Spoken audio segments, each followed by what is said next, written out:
Welcome to the Inside Silverstone podcast, a business-focused podcast covering all things tech, engineering and innovation. Hosted by me, Chris Broome, a huge tech, motorsport and gaming fan, and also the owner of Longhurst, a firm of lifestyle financial planners and independent financial advisors located in Silverstone, Northamptonshire. This is a series of unscripted and unpolished conversations with leading business owners, thought leaders and high-tech talent where we discuss their experiences within the Silverstone business and motorsport region. We will also be asking them to share their knowledge, insight and their thoughts on the future just for you. If you're looking to learn more about the Silverstone high growth region and commercially connect with like-minded peers, you've definitely come to the right place. Welcome to Inside Silverstone. Welcome to the next edition of Inside Silverstone. My name is Chris Broome and I am your host. Today I am delighted to welcome to the show a new friend, John Lashley from Brooklyn Brownie Co. John, welcome to the show, my man. Hey Chris, how you doing, brother? John, look, we've just been talking off air before we started recording. You know, I reached out to you about a week ago on LinkedIn, and the reason for that is I saw something was being promoted or you were talking about something. I clicked on your profile. I saw your job title, which is what? What's your job title? I'm the main dude. You're the main dude. I saw your branding. I then went to your website. I immediately fell in love with it. I love the content and I love the narrative behind the business and the story behind it. And I was like, I have to get this guy on my podcast, even though it's got nothing to do with Silverstone, but it has everything to do with our region and our community. So John, I've sort of bigged it up a bit. Talk to us about Brooklyn Brownie Co. Talk to us about the story. Talk to us about your why. Oddly enough, it will come back to Silverstone because I knew nothing about Formula One until 5 years ago, but you'll find out about that later. Okay. But Brooklyn Brownie, me and my son, we created this business about a little over a year ago, end of July. I was a creative consultant going into London and fixing creative problems and helping with advertising campaigns and things of that nature.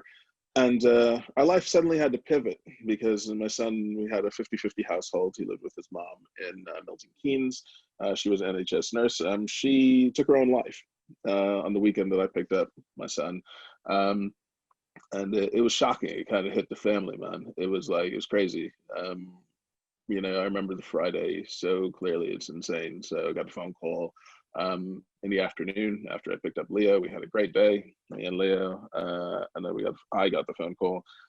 They couldn't find her, and I instantly started to trace where she might be and things of that nature, because she was a creature of habit. You know, she was very, very, very good mom, and then got a phone call around 8 o'clock, to which they said they found her body, and then from that point on, it was switching back over to almost like, unfortunately, my whole life is very production based. It's how am I going to break this news to my son without the most detrimental impact, long-term impact. And it started from that moment. I got the call, cleared the house, you know, of people who didn't need to be in there. Leah didn't know what was going on, but it was still chilled. You know, he was still having this chill weekend with his dad. So we all crashed downstairs watching television, had a sleepover on the floor, blah, blah, blah, blah, ordered in food and stuff. He finally went to bed after watching movies, and I just stayed up sitting there thinking, if we do it here, we do it there, blah, blah, blah. All these things, how do you do this? And then I still have the picture when I woke up at 7, or actually like 6:45, and he was laying there. It was weird. He was laying there in the American flag blanket I have. I took a picture of him at that moment because he just still looked like a baby. He still looked like Leo when we first had him and everything. How old was he? And he was 12 at that time. He's now 13. And then I allowed him to wake up on his own. And then we just went and did chores because I still couldn't figure out what to do. But I said we had to get out of the house because I did not want to tell him this news in our home environment because I didn't want him to think every time he sat in the living room, this is where I was told. So we did a little bit of chores, you know, picking up medication, so on and so forth. And then we just drove. I was just driving around Northampton, man, because I was still buzzing in my head. What am I going to do? And I did a few turns. We ended up in some woods. I still don't know where these woods are. But we just hiked into them for a little while, and then it started raining. Leo was like, "Where are we going, Dad?" And I was like, And then we got to the trail end, and that's when I told him. I hugged him and I told him, I said, "Son, I have to tell you something." And yeah, he broke down pretty bad, but we walked back to the car, and and then we drove back home.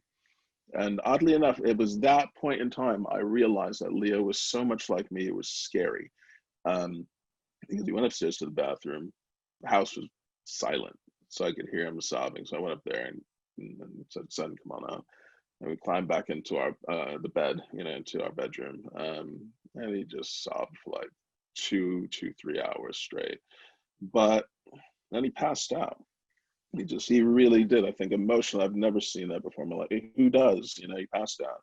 Yeah. And then he woke up about 2 hours later. My partner was back at the time, and she popped in and she was like, "Is everybody all right?" Kind of the British thing. Yeah, it's an awkward one. But Leo was like, "Yeah, I'm cool." And I was just looking at him like, that's something I would do. I would reboot, and I've done it in the past. And he was just like on his phone, playing video games and like messaging his friends and stuff like that. He was like, "Yeah, I'm good. Can I get a soda?" And she was like, "Yeah, cool." And then she went to the bathroom and texted me. She was like, "Did you tell him?" And I said, "Yeah, he's my son." And that was it, man. And he's just rolled from there. He went and met his brothers, later on, and they were a little bit like, because they're older, they're like, "Oh, we felt that we should have told him, blah blah blah." And I was like, "It's not your place. It's your place to be his brothers, his friends, his everything to play around with. It's my job and parental responsibility to give him the good and the bad." I said, "It's your job to just make him smile." So I would never put that strain on you boys. And they were like, "Thank you." They understood. So they had their time. And then when we left there, oddly enough, Leo was like, "The only reason why I cried again was because they were all sad." And he's like, "I wasn't really sad. I already did that." And I was like, "Son, unfortunately, this is going to be the reality. There's going to be a lot of people who are going to put their grief on you." I said, "We had stuff to do with the funeral and so on and so forth." And I speak to him just like that. I spoke to him like that since he was a baby. And unfortunately, not unfortunately, but I think that's why he's so resilient and practical. And from then, we pretty much ran, man, because, we launched the brand like about a week before or so. And then this whole thing happened. And we had a question on Brownies had gone live. Sorry to interrupt you. Brooklyn Brownies had gone live a week before. Yeah, and it was just kind of like suddenly this thing, and we were like, "What?" And yeah, it was kind of like people have asked, "How are you guys so successful? How are you guys doing this?" And things of that nature. And what I've always said, and I think I did put out a video about it, I said, never envy anyone's success because you don't know what drives them. And when I looked back at it, we're running away from that day. We have run from that bloody day until we've come full circle back on the end of July. And it was just like a hit in the face with a sledgehammer. And yeah, we had to face it again. But we've carried on. We've plowed through very well. But from the acceleration from that day, dude, we started sprinting. We wanted to get away from that pain as far as we possibly could, and that's why I would say we are as grown as quickly as we have, because I think we wanted to feel good. We wanted to feel achievements. We wanted to go, "Hey, look, Mom," or "Look, Lane, this is what we're doing, and we're doing this thing. We're doing something positive." And we're letting people know we're being open, we're being honest, we're being straight with people, and we're helping people cope. We've had quite a few messages about people who have been on the verge and teetering and having mental health issues, and they're just like, how are you guys doing this? How open are you? We're like, "We're super open. We'll tell you everything." It's just like, why hide anything anymore? Especially when there's a life at stake. So that's our ethos. Share. Be positive, be cool, and if you can't, just block. That's about it, man. And we've just driven our business that way. We have friends, we don't really have customers. And everybody's a dude and a dudette when they message us, even if they're 80. You know what I mean? We've had like some 80-year-old women call and everything. And I'm still chatting to them. "Hey, do that, blah, blah." And they're just like, "Hey, cheers, man." I'm like, "Yeah, how you doing? Do that." And they're like, "Oh." It's like, after a while, they get it, man. They're just like, "Yo, they're going to buy brownies from this crazy guy. This is how he chats." And everybody digs it. We have a nice laugh. We have a really cool ethos. And I think we have helped we have changed the community a bit, because the baking community on Instagram and stuff is very sterile, and very, I guess, PC. We ain't PC. Yeah, it's not PC. We're not, and we pretty much will like blast anybody or roast anyone, and they've kind of like gone, actually, these guys are having fun. They're doing crazy things. They're changing things, and they're having fun. And it seems like they're a following. People dig it, and we're just being ourselves, and we're finally, truthfully being ourselves. I think first of all, thank you for sharing that story. And you know, what an amazing father you clearly are to Leo, and what an amazing boy Leo clearly is, because you know, that's an incredibly tough situation. You just launched a business together.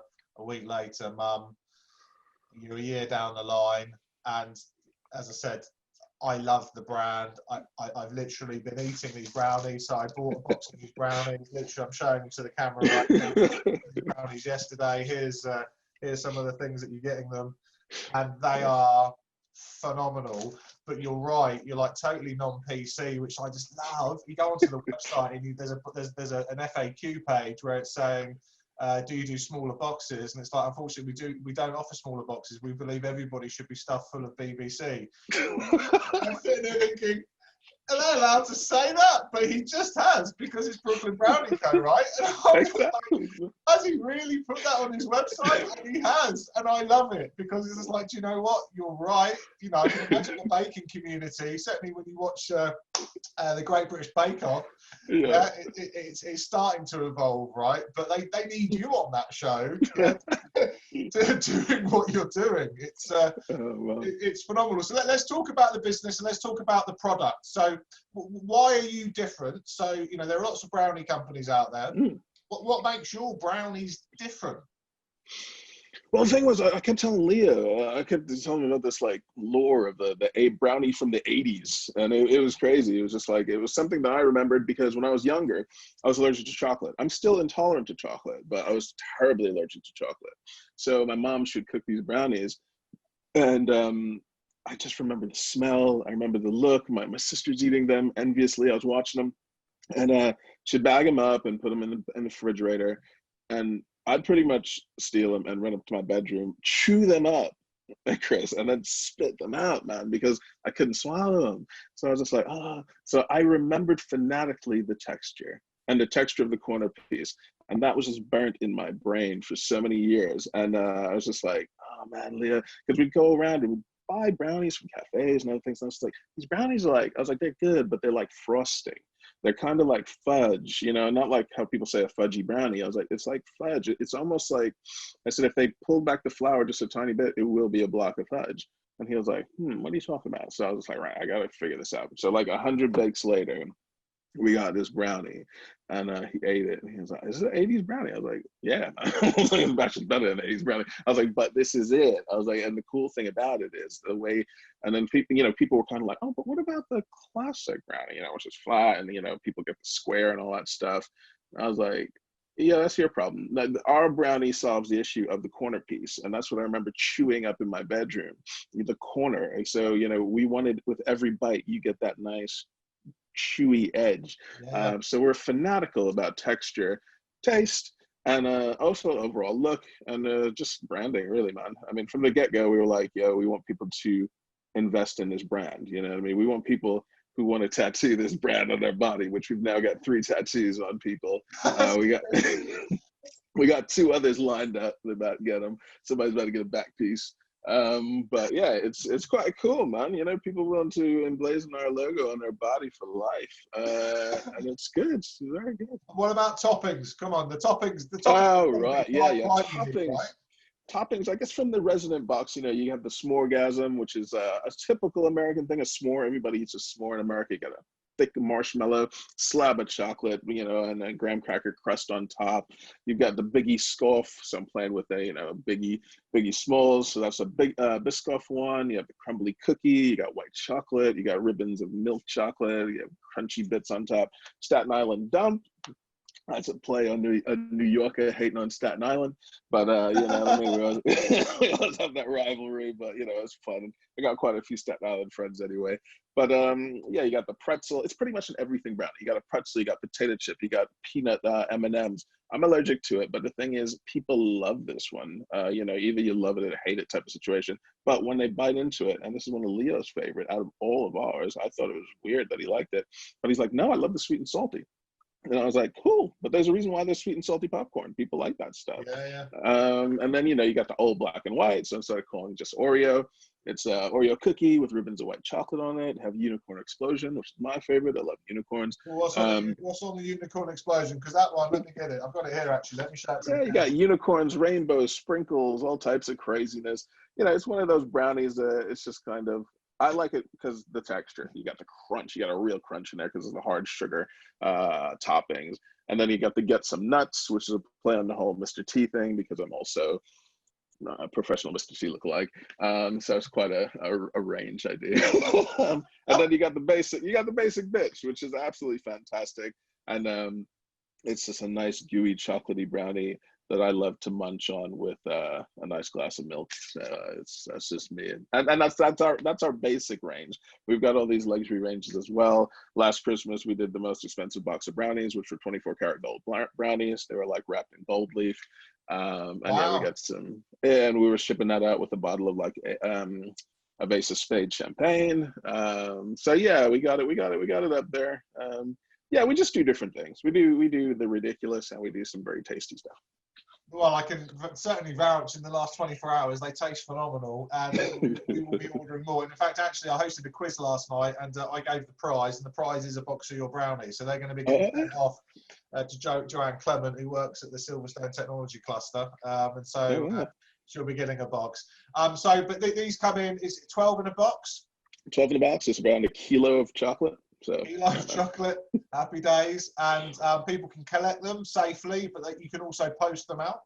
Yeah, we have a Brownie Locker. They could collect them from the house anytime. We installed that because initially we got a whole bunch of messages from I call them the stoners, and I couldn't wait up until like 1 a.m. and I was like, what are these people doing ordering so late? And then I realized they'll come like little raccoons like scuttling about, eyes all red. Oh, look at my brownies, and I was like, oh, it's you type of people. So, raccoons, little stoned raccoons. Yeah, so we installed a locker, and we just pretty much loaded their brownies in. If they collected them, they collected them. If they didn't, how many do you reckon you're baking and batches a week at the moment? We're making around like 2,400 brownies a week. Wow. And we could go more. We could scale more. Once again, this production pipeline, I pretty much took the digital applications I used to use and made it physical and realized how far we could stretch the unit that we have at the moment, which is our house that we converted into commercial spaces. Wow, okay, so it's obviously operated from home, so that's obviously all signed off, commercial units, as you've said, and you're doing basically 10,000 a month at the moment-ish. They're all thereabouts. At a push, we could do that. I mean, the thing is, every week fluctuates. I guess it's all linked up to people's paydays and things of that nature. But we do have a steady flow. But yeah, we did see when we did the collaboration bar with the Chocolate Smiths how far we could actually push our little kitchen, and then we realized we needed to upgrade it and update it, which we did. The packing facility now, where it used to be my VFX office, and the kitchen has been all stripped out into stainless steel. And large commercial mixers and stuff. So yeah, we're doing it. It's cool. What a great story. And what's your background? So I've had a look at LinkedIn, and it's really impressive. And it ranges from production. You've been involved with the TED production people. You've been working in the States, working in the UK. You've been lecturing at universities in the UK. So what's the sort of snapshot of your background? My Snapshot's very varied. It's a very classic, very education focused. My mother, she was huge on that. I left school, formal school, when I was around 7 years old because I was at risk. I had asthma, terrible asthmatic. I was always hospitalized. So the school didn't want me in their buildings anymore because I was at risk. I could sue basically. So they paid for professors to come to my house. So from the age of 7 to 15. I had personal lecturers come in and they'd teach me daily. And then I'd watch cooking shows afterwards. So I don't know if that's where the brownies came from or just where my love of cooking came from. I think the love of cooking. And then my mother, she's a real pusher.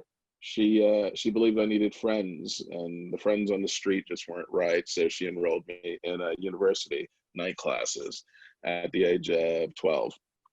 So I went into night classes doing art initially.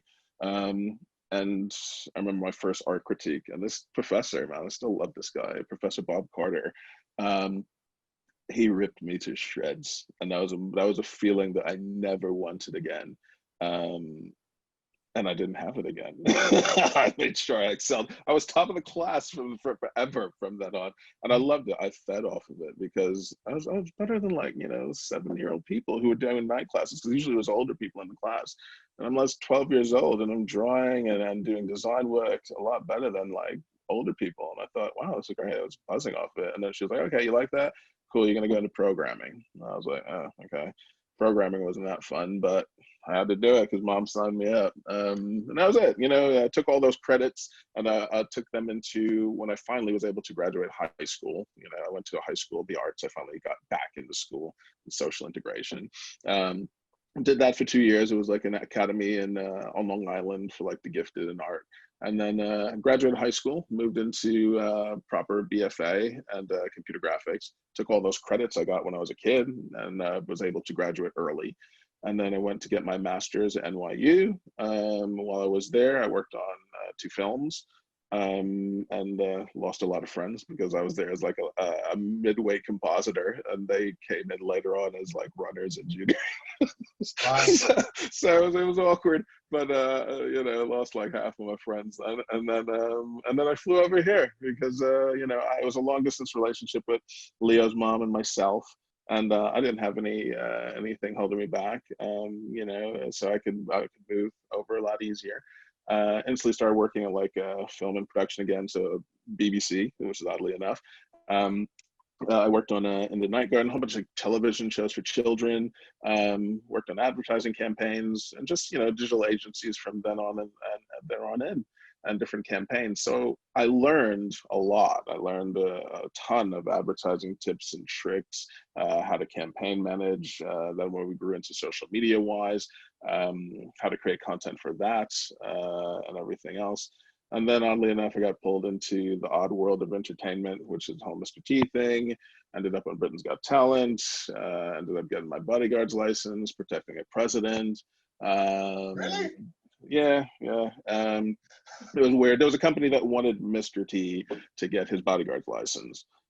So I did it. You know what I mean? It was like 20 days in London, learning highly effective combative techniques, how to infiltrate security networks, how to protect your principal, and so on and so forth, how to navigate these streets, how to drive defensively and offensively. It was really intense. And I walked in there and I was honest. I was too honest. And everybody disrespected me because I was a geek. I walked in and they're like, the room was military. Everybody military except for one guy. I think he was like a security dude for like 20-something years.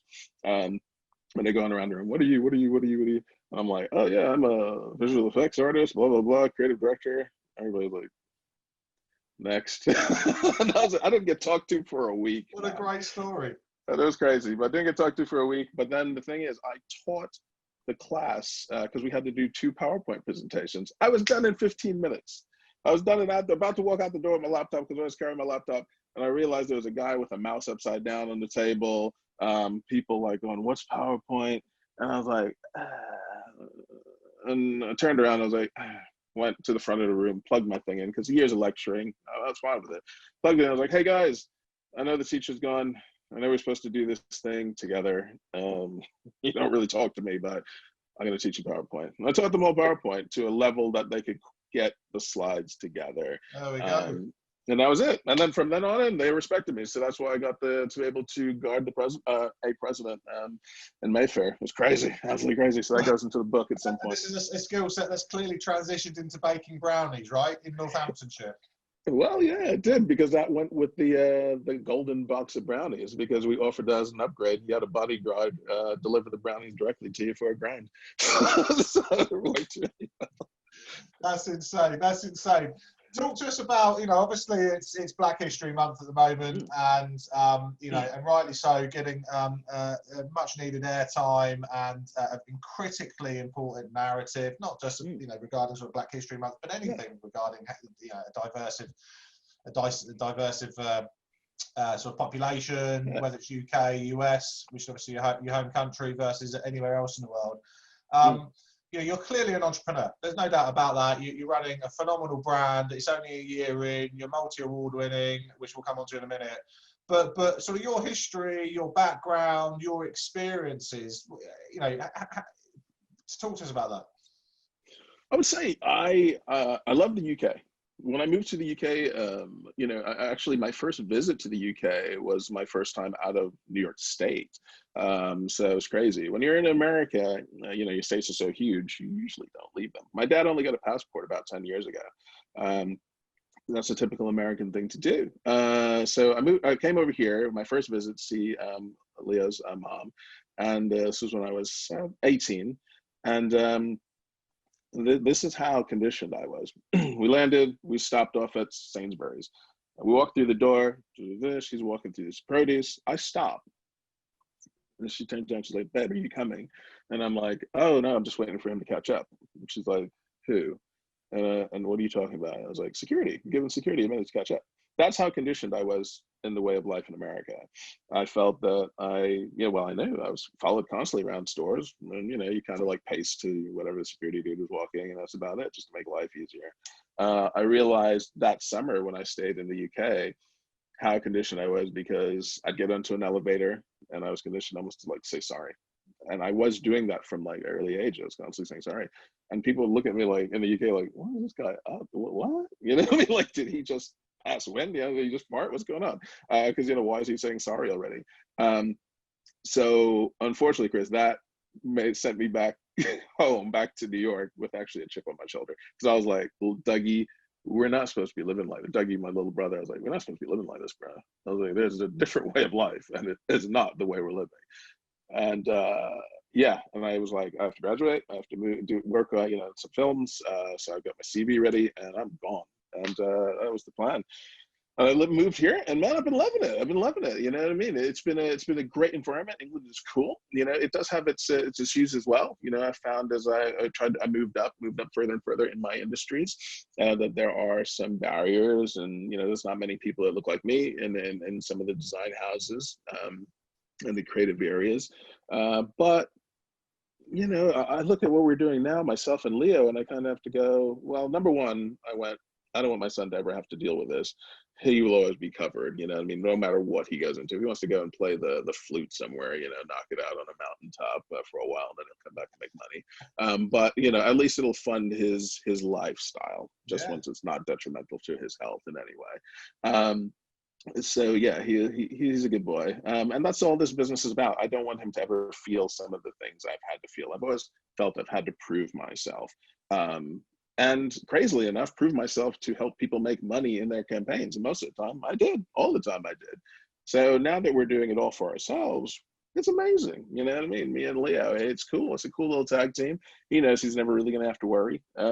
People dig our dynamic. People, I don't know if they see us as anything as just John and Leo. I don't mind if they see us in black or whatever. They just see us as like two crazy dudes who are just insane. I mean, who buys a bloody, Elon Musk's not a flamethrower? You know what I mean? But it's just like, I do, but it's cool, man. I love it. Talk to us about Leo. So Leo's now 13.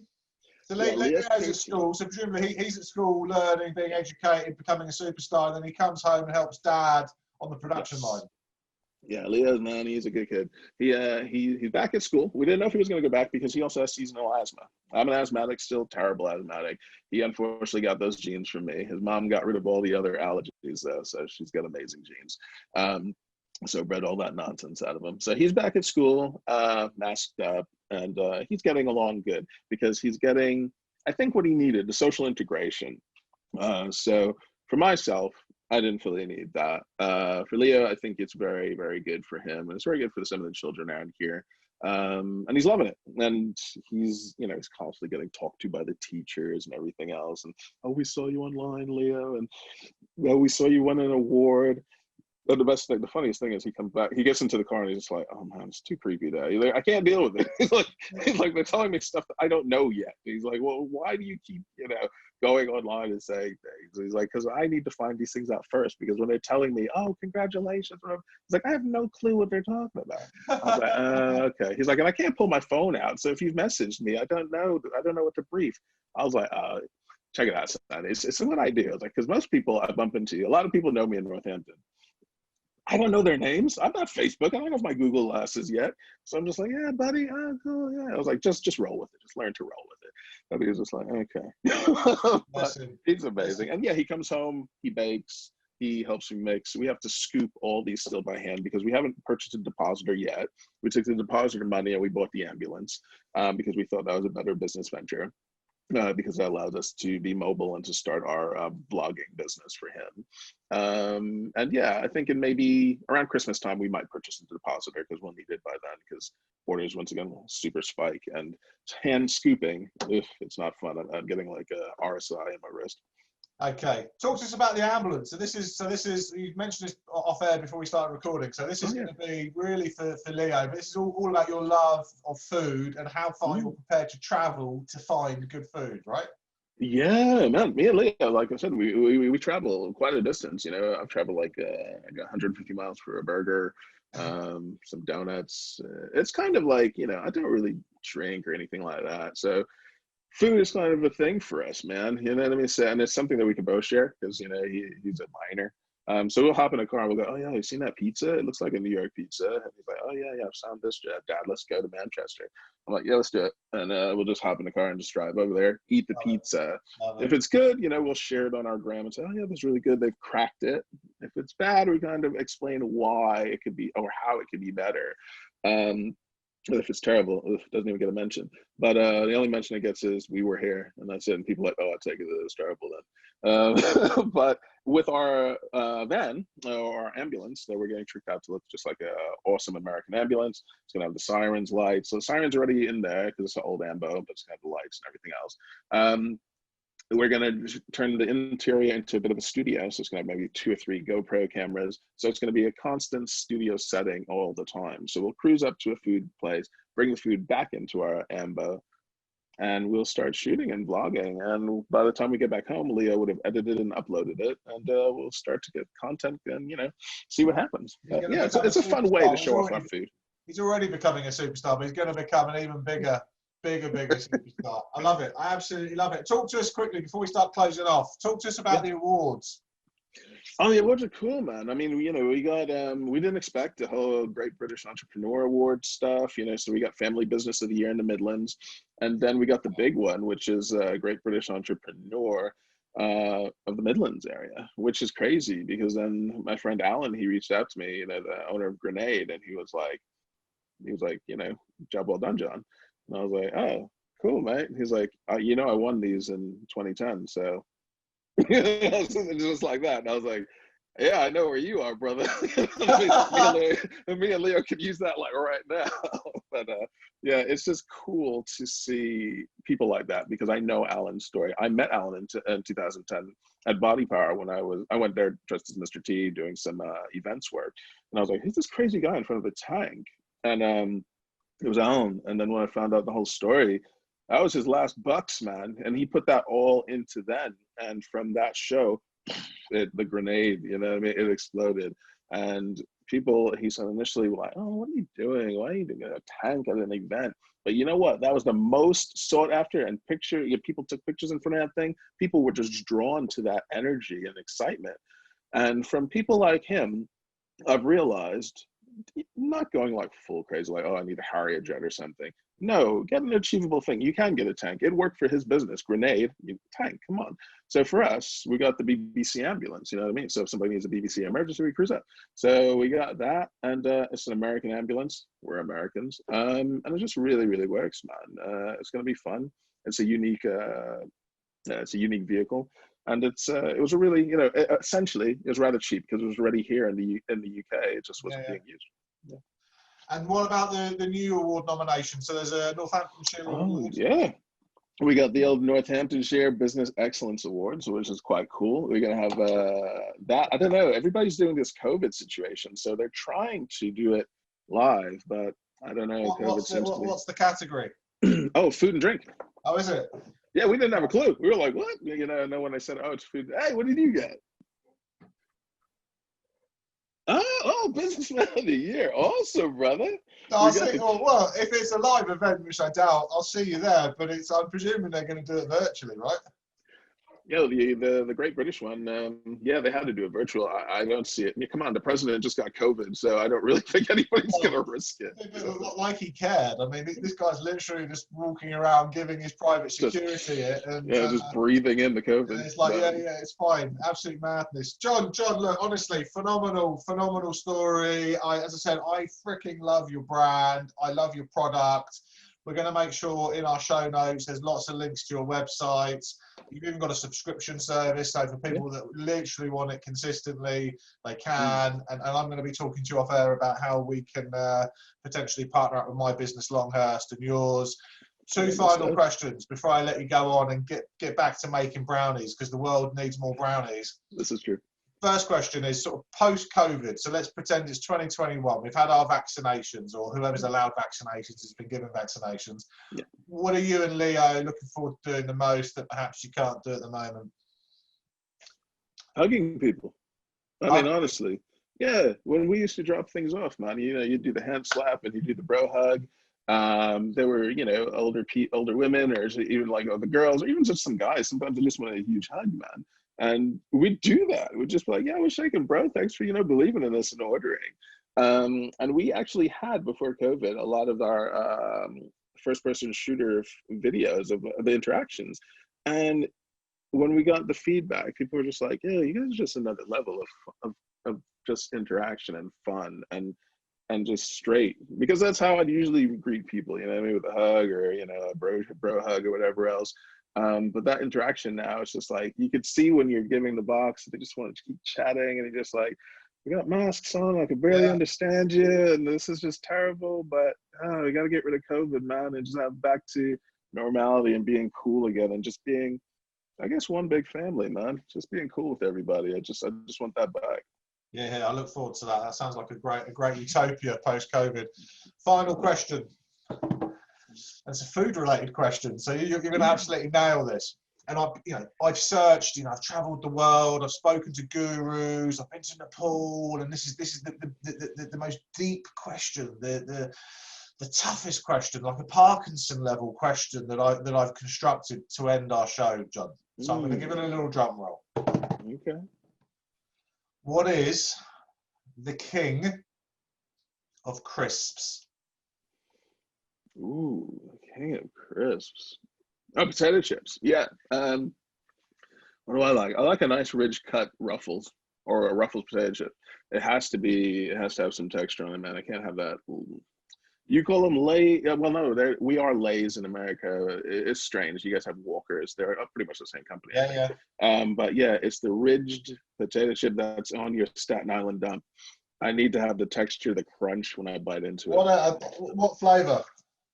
That's just original, man. Original sea salt. That's about it. Simple. Do not mess things up with like paprika and like cayenne pepper or curry powder. You're gonna catch a slap. I mean, I just want a regular potato chip to accompany my sandwich. You know what I mean? Formula One, I had no clue what it was up until like 5 years ago. I did Chrissy's stag do, and it was me, him, Adrian, David, and everybody else were just having like a party, man. It was just like I had to go out now. That's Mr. T. So I picked these guys up in like a party bus, and I don't know who any of them are, man. And it's the funny thing. We drive away from this really like swanky restaurant, because I was supposed to attack them at the restaurant, yelling at them and everything. And they're driving, and I see them whispering in the back. I was like, it's gonna be an awkward day. And then like David was like, "You don't have a clue who we are, do you?" I was like, "No, man." I was like, "I've just been bucked by him, you know, Chris's brother." And he's like, "Okay." He's like, "Do you watch Formula One?" I was like, "That's like NASCAR, right?" And then they just started laughing. They were like, It's gonna be an amazing day, man. But yeah, like later on, like I found out, it's like Christian Horner, David Coulthard, and Adrian Newey and everything else. And I was just like, they would party hard, but we had like a hangover night, I mean, it was crazy. But pretty much they were partying, with Mr. T. It was the funniest moment. And then end of the night, Chris is a bit tipsy and everything. He's like, oh mate, you gotta come to the wedding. And I was like, I don't really drink especially when I'm in character. I was like, nah. I was like, bro, your wife don't want me at your wedding. This is Christian Horner inviting you to the wedding. Yeah. Of Geri and Halliwell, which they had at Woburn. Yeah. I was like, mate, she don't want me at the wedding. What a story. And he was like, hold on. Yeah, man, it's cool. She wants you there. I was like, Chris, if you call me in 3 weeks and you still want me there, all right, bro, because I think it's bullshit.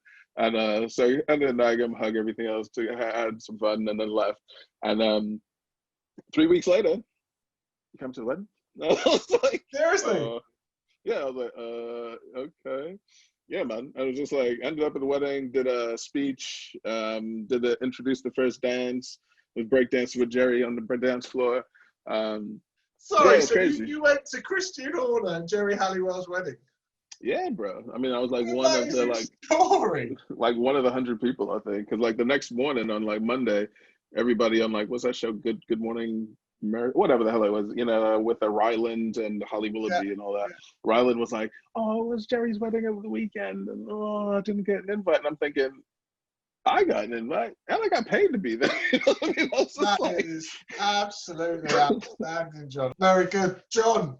Brooklyn Brownie Co, thank you so much for coming on the show. Thank you for sharing the story behind Leo and you and the family. It's as I said off air, horrendous situation, but from it has come beauty. You've got an amazing company, an amazing brand. One day I hope to meet Leo and you, certainly post-COVID. I definitely want one of those hugs. And as I said, there's going to be lots of links in the show notes so people can find you. Go and find them. They're a Northamptonshire-based organisation delivering phenomenal brownies at a really sensible price. Unless you're going to buy £1,000 worth of gold-wrapped ones, which is just on point. So that is just mental. John, thank you for coming on the show. Thank you for having me, Chris. Cheers. Take care.